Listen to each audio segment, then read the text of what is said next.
लक्ष्य एकेडमी के online platform पर आप सभी विद्यार्थियों का हार्दिक स्वागत और अभिनंदन। मैं अमित मिश्रा आपके लिए लेकर के आया हूं माहेश्वर सूत्र प्रकरण को, जो आपके यूपी टेट, सुपर टेट और अन्य राज्यों के टेट परीक्षा में यदि आपने संस्कृत विषय को चुना है तो आपके लिए यह वीडियो या क्लास बहुत ही महत्वपूर्ण होने वाला है। ठीक है ना? तो बहुत ही मनोरंजक ढंग से, बहुत ही अच्छे ढंग से, बहुत ही सरल ढंग से हम लोग आज पढ़ेंगे माहेश्वर सूत्र। ठीक है ना? जो आपकी परीक्षा में हर बार 1-2 प्रश्न पूछे जाते हैं। ठीक है ना? तो आइए बिना देरी किए हुए शुरुआत करते हैं माहेश्वर सूत्र को। तो शुरुआत करते हैं माहेश्वर सूत्र को। महेश से जो उत्पन्न हुआ हो, यानी भगवान भोलेनाथ के डमरू से जो उत्पन्न हुआ हो, उसे हम माहेश्वर सूत्र कहते हैं।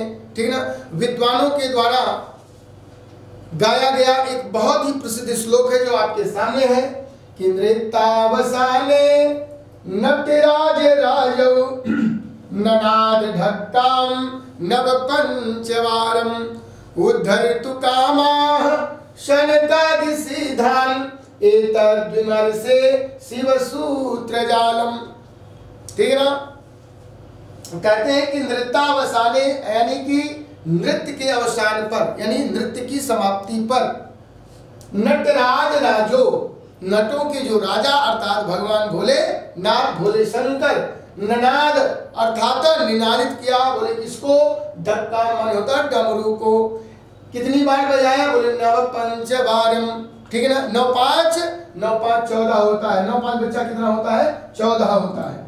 तो नव पंचवारम उद्धरतु कामाः शनकादि सिद्धान् एतद्विमर्शे शिव सूत्र जालम। ठीक है ना?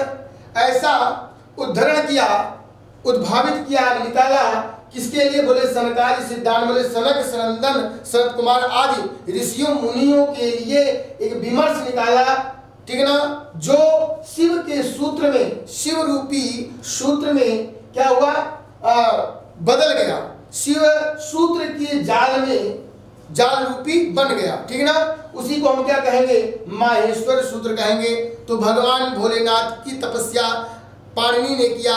भगवान महर्षि पाणिनि ने भगवान भोलेनाथ की तपस्या किया और भगवान भोलेनाथ ने डमरू बजाया है। और उस डमरू की ध्वनि को कितनी बार बजाया है? बोले कि नव पंचवारम, 14 बार बजाया है। प्रायः परीक्षाओं में पूछा जाता है कि माहेश्वर सूत्र की संख्या कितनी है, तो आपका जवाब होगा बच्चा नव पंचवारम अर्थात 14 बार बजाया। ठीक ना? बोली वृंदावन बिहारी लाल की जय। तो आगे बढ़ते हैं हम लोग। तो शुरुआत देखते हैं माहेश्वर सूत्र कितने हैं। तो 14 माहेश्वर सूत्र हैं। कितने हैं बच्चा?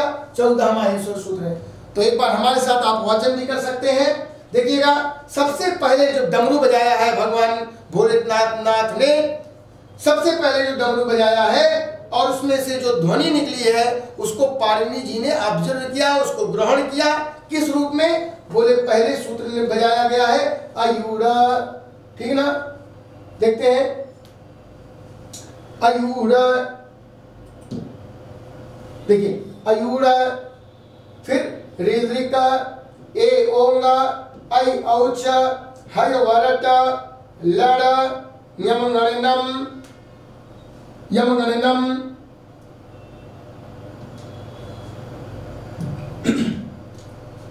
चलिए आगे। फिर झभय। चलिए आगे देखते हैं हम लोग। यह 8वां सूत्र है आपका झभय, घट धस, जब गड़ दस, खप छठत चटतौ, कपय, सस सर। और अंतिम सूत्र आपका कौन सा है? हल। ठीक है ना? तो चलिए अब फिर से एक बार देखते हैं हम लोग। वाचन करिएगा जरूर। ठीक है ना?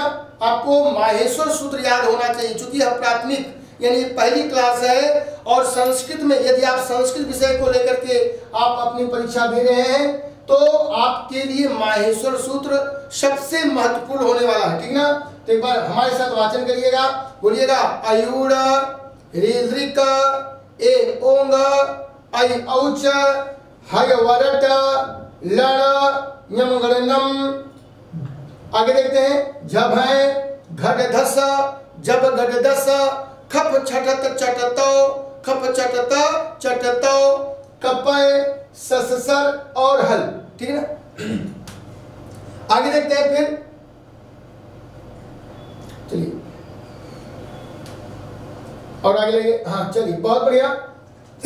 तब आप देखिएगा जो प्रथम 4 सूत्र हैं इनमें केवल स्वर का वर्णन है। किसका वर्णन है बच्चा? स्वर का वर्णन है। यहां पर आप देखिएगा आ ई उ री री ए ओ आई औ, इस प्रकार से 4 सूत्रों में केवल स्वर परिगणित है और इन्हीं स्वरों को हम क्या कहते हैं? अच भी कहते हैं। ठीक है, क्या कहते हैं बच्चा?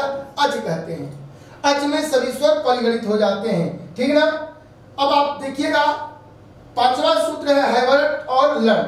तो यहाँ पर देखिए कि यहाँ से लेंगे या, यहाँ को लेंगे ला, यही अंतस्थ वर्ण कहलाते हैं। हाँ को छोड़िएगा, अभी हाँ को छोड़िए तो बकिया जो व्यंजन है और इस संज्ञक वर्ण को छोड़िएगा, यानी या वा राला, ये अंतस्थ वर्ण है।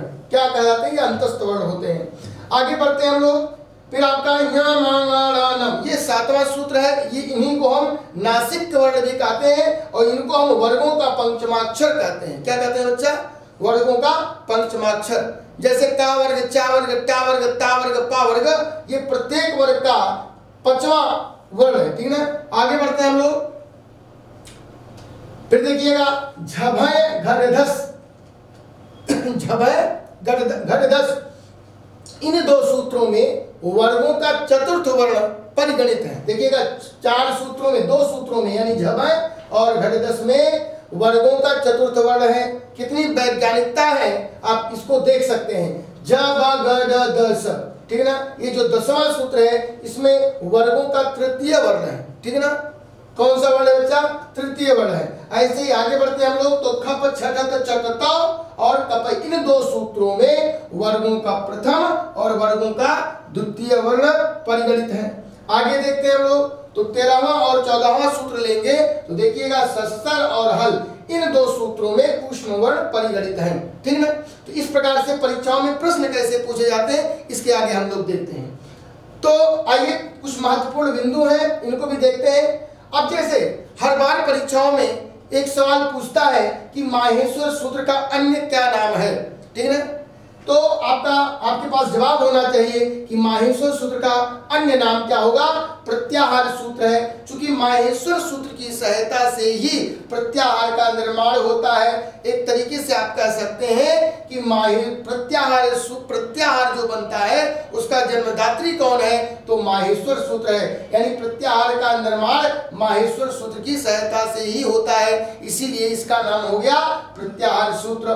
ठीक है ना। वर्ण समाम्नाय सूत्र, विद्वानों के द्वारा एक मुनि लेखक है दंडी के द्वारा माहेश्वर सूत्र का एक नाम और दे दिया गया, वर्ण समाम्नाय, यानी वर्णों की समानता। ठीक है ना। अब चूंकि इसमें 14 सूत्र हैं इसलिए इसका एक नाम और हो गया बच्चा चतुर्दश सूत्र। क्या हो गया? चतुर्दश सूत्र। ठीक।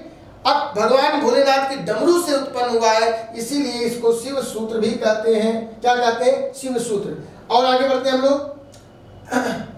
देखिए आपके सामने लिखा हुआ है कि अन्य महत्वपूर्ण तथ्य। ये देखिए, ये कुछ लाइन ऐसे हैं जो हर बार परीक्षाओं में पूछते हैं, वो चाहे किसी भी राज्य के टेट की परीक्षा हो। यदि आपसे संस्कृत से सवाल पूछ रहा है, माहेश्वर सूत्र से प्रश्न कर रहा है, तो यहाँ से कुछ महत्वपूर्ण प्रश्नों की जो बिंदुएं हैं उनको हम आपको बता दे रहे हैं। ठीक है, जो हर बार परीक्षाओं में पूछे जाते हैं। हमारा पहला पॉइंट है कि माहेश्वर सूत्र में हा वर्ण की आवृत्ति 2 बार हुई है। ठीक है ना। एक बार यह सवाल पूछा गया था टेट में कि किस माहेश्वर सूत्र में किस वर्ण की आवृत्ति 2 बार हुई है, तो आपका जवाब होगा कि हा वर्ण की आवृत्ति 2 बार हुई है। ठीक है ना। आगे बढ़ते हैं हम लोग। माहेश्वर सूत्र में इत संज्ञक वर्ण की संख्या कितनी है? तो आपने देखा कि जो माहेश्वर सूत्र में जो अंतिम व्यंजन होता है, जैसे आप देखिएगा अयुड़, ये ठीक है ना, रीद्रिक, ठीक है ना। इस प्रकार से अंतिम सूत्र ले लीजिए तो हल। ठीक है ना। यानी कि माहेश्वर सूत्र में जो अंतिम व्यंजन होता है उसका नाम क्या है? इत संज्ञक वर्ण। पाणिनि जी ने अंतिम व्यंजन का नाम दे दिया इत संज्ञक वर्ण, इसलिए कभी कभी परीक्षा में पूछता है, तो इसका भी आपको जवाब होना चाहिए। देखिएगा प्रश्न है बताया गया कि माहेश्वर सूत्र में इत संज्ञक वर्णों की संख्या कितनी है, तो 14 और ऑब्लिक 15 दोनों होती है, ठीक है। अब कैसी परिस्थिति है, कैसे पूछा जाता है, यदि ऑप्शन में 15 है तो आपको 15 मारना चाहिए, यदि ऑप्शन में 15 नहीं है, केवल 14 दिया है, तो आपका सही जवाब क्या होगा, 14 होगा, ठीक है ना। आगे देखते हैं हम लोग। कभी कभी परीक्षा में पूछता है कि हा आदि, देखिएगा हा आदि व्यंजन में, हा आदि व्यंजन में जो आ है, यानी जो आ स्वर है, वह किस लिए होता है, तो वह उच्चारण के लिए होता है, ठीक है। जैसे हा य व र सबके साथ में एक स्वर है, आ स्वर है, वह किस लिए है, वह केवल उच्चारण मात्र के लिए है, चूंकि व्यंजन बोले जाते हैं स्वर की सहायता से। यदि स्वर ना हो तो व्यंजन को आप बोल नहीं सकते हो, ठीक है ना। तो देखिएगा हा आदि व्यंजन में जो आ स्वर है वह केवल उच्चारण मात्र के लिए है, ठीक है ना। अगला बिंदु हमारा है कि लेकिन लण सूत्र में जो ला में आ स्वर है वह इत संज्ञक है, वह इत संज्ञक है, ठीक है ना। जैसे जो एक सूत्र है लण सूत्र है, क्योंकि ला में कोई स्वर है तो ला में एक स्वर है आ, ठीक है ना। और जो ला में जो आ है उसका क्या नाम है, वह इत संज्ञक वर्ण कहलाता है। बाद में एक प्रत्याहार बनता है रा प्रत्याहार। तो रा प्रत्याहार में देखते हैं तो रा प्रत्याहार में कौन कौन से वर्ण आते हैं, रा और ला वर्ण आते हैं। ये रा प्रत्याहार की सिद्धि के लिए बताया गया कि ला में जो आ है, ला में जो आ है उसकी इत संज्ञा होती है। आगे देखते हैं हम लोग। इत संज्ञक रा वर्ण की आवृत्ति 2 बार हुई है, ठीक ना। कभी कभी परीक्षा में सवाल पूछ लेता है कि किस इत संज्ञक वर्ण की आवृत्ति 2 बार हुई है, तो आपका सही जवाब होगा कि रा वर्ण की आवृत्ति 2 बार हुई है, ठीक है ना। तो देखते हैं, एक बार अयूर का रा होता है और एक सूत्र है लण सूत्र। तो यहाँ पर भी देखिएगा, एक बार यहाँ पर रा आया है और एक बार यहाँ पर रा आया है, ठीक है ना। इस प्रकार से कुछ महत्वपूर्ण बिंदुएं थी जिनको हमने आपको बता दिया। तो बहुत बहुत धन्यवाद आप सभी को। जय संस्कृतम। सर्वे भवन्तु सुखिनः, सर्वे सन्तु निरामयाः, सर्वे भद्राणि पश्यन्तु, मा कश्चित् दुःखभाग् भवेत्। ओम शांति शांति शांति।